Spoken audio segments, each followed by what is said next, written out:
I'm Nathan Hall. I'm a composer and artist. The first experience I had with stills art was actually in my hometown of Buffalo, New York. The Albright Knox has quite a big collection of stills work, and I would go in there and wander around and look at how massive his paintings were in the galleries. And then when I moved to Denver, maybe 10 or 15 years later after Buffalo, I discovered that this museum was recently built. I sort of thought that Clyfford Still was always a big deal, but I had lived two places that had some major collections of his. I'm really interested in how sound can inspire the world around us and how we connect sound to other aspects of our lives.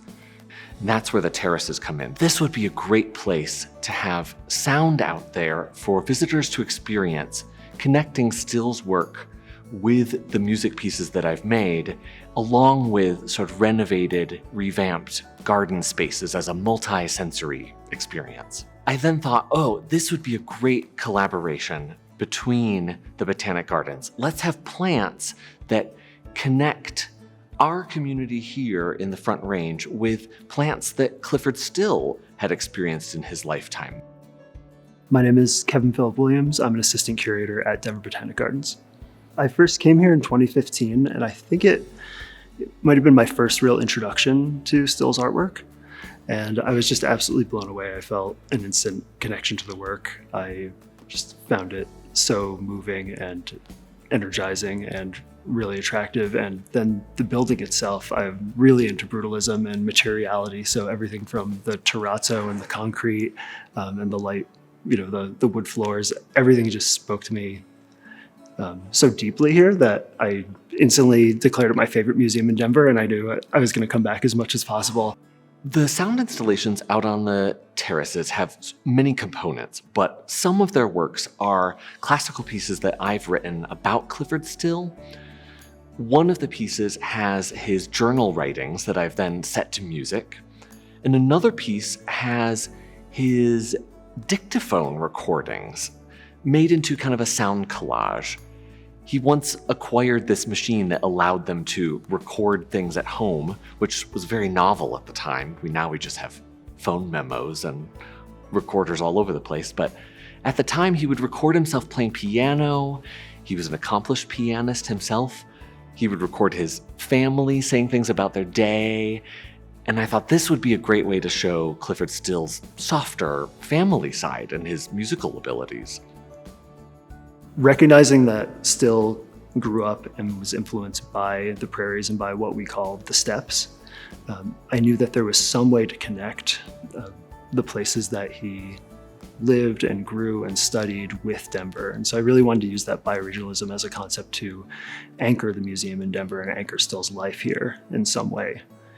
I made this sort of a botanical Venn diagram to connect the four places: Denver, Bow Island, Alberta, Grandin, and Spokane, and found that there were about 300 species in common that exist in all of these steppe areas, and then went through and for different reasons chose different plants and eventually pulled out around a dozen for the East Terrace and around 3 dozen for the West Terrace based on cultural requirements and availability and things like that.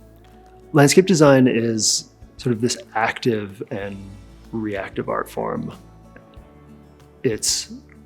It really asks the question of how do you partner with plants to express a vision, convey a feeling, ask a question, explore a process, and how do you do that without erasing the identity of the plant in the process, not just imposing your own will on it, but realizing that these are creatures that have their own intentions, their own intelligence, and they make their own decisions. And I think in that way, the plants and how they grow and change your vision can really change you. And you can almost have more of a dialogue with the materials and the media that you're using.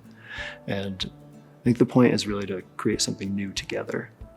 I really wanted to make the terraces a transitional space where they're outside, but they're also a part of our city.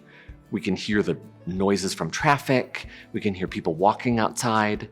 How could that be a bridge in between our world outside and then the work in the museum?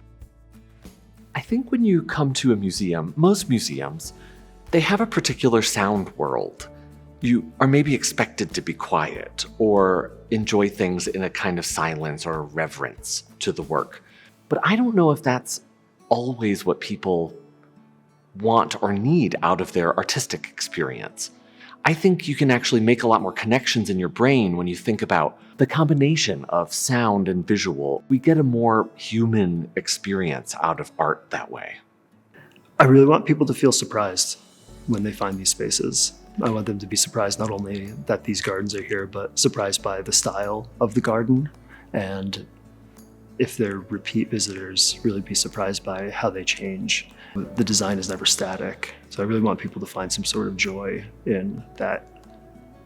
I would love for visitors to have that element of surprise and maybe then come back into the museum and see Still's work in a new light. And if they've gained something more from their experience, made a new connection, or found a way that maybe they think, oh, that color would be the most beautiful trumpet, or this gesture, maybe I'd go home and try something new in my creative world.